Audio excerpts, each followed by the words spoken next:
کیا مرد کو ذوالفقار تلوار کا ہار پہننا جائز ہے اگر تلوار کی انگوٹھی پر کندہ کیا گیا ہو؟ جی، مردوں کو اس قسم کی کوئی نہ انگوٹھیاں نہ لاکٹ پہننے کی اجازت ہے، عورتیں پہن سکتی ہیں، اور عورتوں کی مشابہت آپ نے نہیں کرنی۔ انگوٹھی آپ پہن سکتے ہیں، وہ بھی جس میں نگینہ لگا ہو، یہی سنت ہے، باقی اس طرح کی کوئی چیزیں ثابت نہیں ہے۔ مدینہ اور مکہ میں دیکھا ہے کہ لوگ نمازیوں کے سامنے سے گزرتے ہیں اور اکثر مجبوری میں گزرنا پڑتا ہے، اس گناہ کا کفارہ کیا ہوگا؟ جی، ہمیں تو نہیں گزرنا پڑا، الحمدللہ کئی دفعہ حاضری ہوئی ہے، سینکڑوں نمازیں پڑھی ہیں، کبھی کسی نمازی کے آگے سے نہیں گزرے، کیونکہ میں نے کوئی ایسا نمازی وہاں دیکھا ہی نہیں ہے جو صلاۃ و تسبیح پڑھ رہا ہو اور مجھے اس کے آگے گزرنے کے لیے 1 گھنٹے کا انتظار کرنا پڑا ہو۔ آپ راستہ بدل لیں۔ مجرم اس میں نمازی ہیں جو گزر گاؤں میں پڑھتے ہیں، ادروائز سعودی حکومت نے بڑا مینج کیا ہوا ہے، راستے بالکل لاگے، اس میں تو آپ مسلح ڈال ہی نہیں سکتے، بغیر کسی نمازی کے آگے سے گزرے ہوئے آپ پہنچ سکتے ہیں وہاں تک، باہر سے دروازے سے انٹر ہو، وہ جو راستے ہیں ان میں کون نماز پڑھتا ہے؟ نماز والے مصلی علیحدہ بچھے ہوتے ہیں۔ مطاف میں جا کے بعض اوقات یہ صورتحال بنتی ہے، اور وہ بھی اس لیے بنتی ہے کہ لوگ بیوقوفی کرتے ہیں۔ مطاف میں اگر آپ نے نوافل پڑھنے ہیں تو بھائی کسی کو سامنے کھڑا کر لیں یا بٹھا لیں سامنے۔ میں اپنی وائف کو سامنے بٹھاتا تھا، اس کے پیچھے نیت کر کے، یعنی نیت سے مراد ہے اس کو سترا بنا کے 2 نفل پڑھ لیتا تھا، پھر میں بیٹھتا تھا، وہ پڑھ لیتی تھی۔ وہاں پہ کوئی گنجائش نکلتی ہے کہ جو طواف کعبہ کرنے والا ہے وہ اگر کسی نمازی کے آگے سے گزر رہا ہے تو وہ دونوں عبادتیں جو ہے وہ آپس میں کوئنسائڈ کر رہی ہیں، وہ ویسے نہیں گزر رہا، وہ معاملہ ایک الگ ہے، اور وہ بھی اوائڈ کیا جا سکتا ہے، ہم تو اس کو بھی اوائڈ کرتے تھے۔ باقی یہ کہنا کہ جی یہ بڑی مسجد ہے یا اس میں الاؤ ہے آپ نمازی کے آگے سے گزر سکیں، کوئی ایسی حدیث موجود نہیں ہے۔ اسی طریقے سے جی آپ سجدہ گاہ تک چھوڑ دیں اور اس کے آگے سے گزر جائیں، بعض کہتے ہیں جی 2 مصلے چھوڑ کے گزر جائیں، اور اللہ کے بندوں اللہ سے ڈر جاؤ۔ اگر یہ چیز ہوتی تو یہ حدیث ہوتی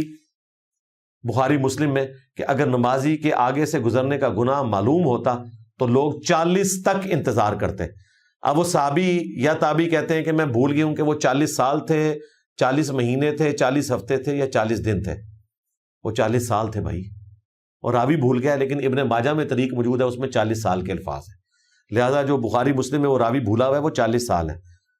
40 منٹ بھی نہیں لگنے، ہو سکتا ہے بعض تو ایسے ہیں 40 سیکنڈ بعد اسلام پھیر دیں، ورنہ تو نبی اسلام یہ کہتے ہیں نا کہ 2 صفحے چھوڑ کے گزر جاؤ، سترے کا کانسیپٹ ہی نہ ہوتا۔ حتیٰ کہ آیا کہ سترا رکھا ہوا ہے اور سترے اور آپ کے درمیان سے بھی گزر رہا ہے، بخاری مسلم میں آیا نبی اسلام نے فرمایا وہ شیطان ہے، اسے جھگڑا کرو۔ سترے کے اوپر میری بڑی تفصیلی ویڈیو ریکارڈ ہے۔ یہ انتہائی گناہ والا کام ہے کہ کوئی شخص کسی نمازی کے آگے سے گزرے، آپ نفلی کام کرتے کرتے جو ہے وہ حرام کے مرتکب ہو جائیں۔ تو حرمین میں بھی لوگ بے دھڑک گزرتے ہیں، اور بعض تو ایسے ہیں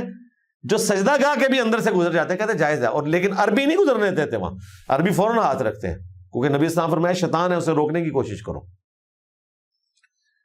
جو نماز پڑھنے والے ان کا بھی کام ہے کہ کوئی ستون ڈھونڈے، سائڈ پہ پڑھے۔ ویسے ہی جب انہوں نے راستے بنا دیے علیحدہ سے اور ان راستوں کے اوپر مصلے نہیں بنے ہوئے تو تک نہیں بنتا کہ کوئی شخص شارٹ کٹ کے چکر میں کسی نمازی کے آگے سے گزرنے کی کوشش کرے، آپ ڈائریکٹ مطاف پہ پہنچنے کی کوشش کریں، تو وہاں پہ بھی آپ نے یہ حرکت نہیں کرنی بھائی، اپنے آپ کو اس گناہ سے بچا کے رکھنا ہے۔ ایک روایت ملتی ہے کمزور سنن ابی داؤد میں، وہ بھی آپ کے کسی کام کی نہیں ہے، وہ یہ ہے کہ اگر کوئی شخص ایک پتھر ہاتھ میں اٹھائے اور پورے زور سے پھینکے، جتنی دور جا کے وہ گرے اس کے آگے آگے سے آپ گزر سکتے ہیں۔ لو سامو، ہاں، تو یہ کمزور روایت بھی آپ کے کسی کام کی نہیں ہے، وہ بھی اتنی دور بنے گی کہ آپ کہیں گے بھائی اس سے تو شارٹ کٹ اویلیبل ہے۔ نمازی کے آگے سے آپ گزر سکتے ہی نہیں ہے،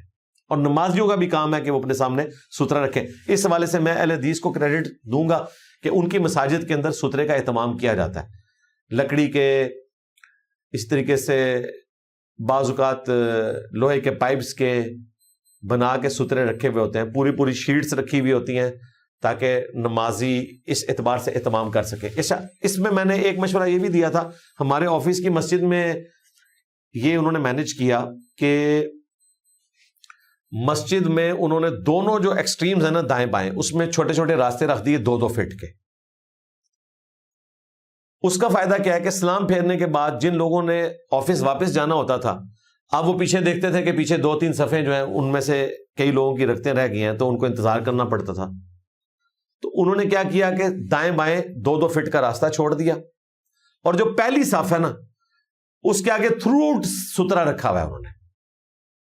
اور وہ سترا کتنا ہوگا؟ اونٹ کی پالان جتنا، بخاری مسلم میں آیا، یعنی 1.5 فٹ، یہ 1 ہاتھ کے برابر اسے کہتے ہیں 1.5 فٹ، اور کم از کم اتنا چوڑا۔ تو انہوں نے پوری وہ ایک شیٹ جو ہے لیمینیشن کی لگا دی ہوئی ہے کھڑی کر کے 1.5 فٹ کی تھرو آؤٹ، صرف مسلح کی جگہ چھوڑی ہوئی ہے جو امام کا مسلح ہے۔ اب کیا ہوتا ہے، جو بندہ پہلی صف میں ہے نا اس کے پیچھے 8-10 صفیں ہیں،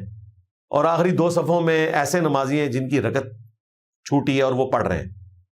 وہ کیا کرتے ہیں، وہ سترے کو کراس کرتے ہیں، اور جو دائیں والا ہے وہ دائیں ایکسٹریم پہ چلا جاتا ہے، اینڈ پہ جا کے 2 فٹ کا راستہ اس کو ملتا ہے تو باہر نکل جاتا ہے۔ چھوٹی سی ایفرٹ کر کے انہوں نے ساروں کو گناہ سے بچا لیا۔ اس طریقے سے لیفٹ والا جو اٹھتا ہے وہ 1.5 فٹ کو کراس کرتا ہے، تیسری صف میں ہے تو اگلے والوں کی تو رکھتے نہیں نہ رہی ہوئی، یعنی اگر آپ سلام پھیر چکے ہیں تو آگے تو کوئی ایسا نہیں ہے جس نے بھی سلام پھیرنا ہے، تو وہ ان نمازیوں میں سے گزر کے اس کو کراس کرتے ہیں، پھر یوں سیدھا ادھر جاتے ہیں اور ادھر سے باہر نکل جاتے ہیں۔ تو مسجدوں میں اگر یہ اہتمام کر لیا جائے کہ صف کے دائیں اور بائیں، ان مسجدوں میں جو بڑی مسجدیں ہیں 2-2 فٹ کے راستے صرف چھوڑ دیے جائیں تاکہ صف کا ٹوٹنا بھی لازم نہ آئے، سینٹر میں نہ چھوڑیں، آپ دائیں بائیں چھوڑیں، صف کنٹینیوس رہے۔ چوتھی 5ویں صف سے بھی بندہ آگے ہے، بجائے وہ پیچھے جا کے اور یوں کر کے دیکھنا شروع کر دے اس نمازی کو جس کی رکھتے رہ گئی ہیں، وہ بیچارہ ویسے ہی کنفیوز ہو جائے گا۔ ایسے بھی ہوتا ہے، لوگوں کی توجہ بڑھ جاتی ہے، جب ایک بندہ آپ کی طرف دیکھ رہا ہے، آپ نے اگر وہ رکعت 2 منٹ میں ختم کرنی ہے، آپ 1.5 منٹ کے چکر میں پڑھیں گے، ہو سکتا ہے بھول بھی جائیں، تو یہ تو زیادتی والی بات ہے ایک نمازی کو اس طریقے سے تنگ کرنا۔ بہتر یہ ہے کہ اس قسم کے سترے رکھے جائیں، اور اس سے بھی بہتر یہ ہے کہ آپ انتظار کر لیں، اللہ کے لیے انتظار کر رہے ہیں، اس نے کوئی صلاۃ و تسبیح تو نیت نہیں کی، زیادہ زیادہ 1.5-2 منٹ، وہ ہو سکتا ہے آپ جا کے کوئی سیاسی گفتگو کریں جوتیوں والی جگہ پہ تو آپ 2 گھنٹے ضائع کر دیں، وہاں آپ 2 منٹ بیٹھنے کے لیے بھی تیار نہیں ہے۔ تو میں نہیں سمجھتا کہ عام مساجد کے اندر کوئی اس طرح کا کام کرے کہ وہ کسی نمازی کے آگے سے گزرنا اس کے لیے ضروری ہو جائے۔ حرمین شریفین میں بھی آخری درجے تک بچا جا سکتا ہے۔ میرا خیال ہے آج کے لیے اتنا ہی کافی ہے، آلموسٹ کوئی 1.25-2 گھنٹے کی نشست تو ہو چکی ہے، اور کوشش یہی ہے کہ 2 گھنٹے کے اندر جتنا کور ہوتا ہے اس کو کور کریں۔ سبحانک اللہم وبحمدک، اشہد ان لا الہ الا انت، استغفرک واتوب الیک، وما علینا الا البلاغ المبین۔ جزاکم اللہ خیر۔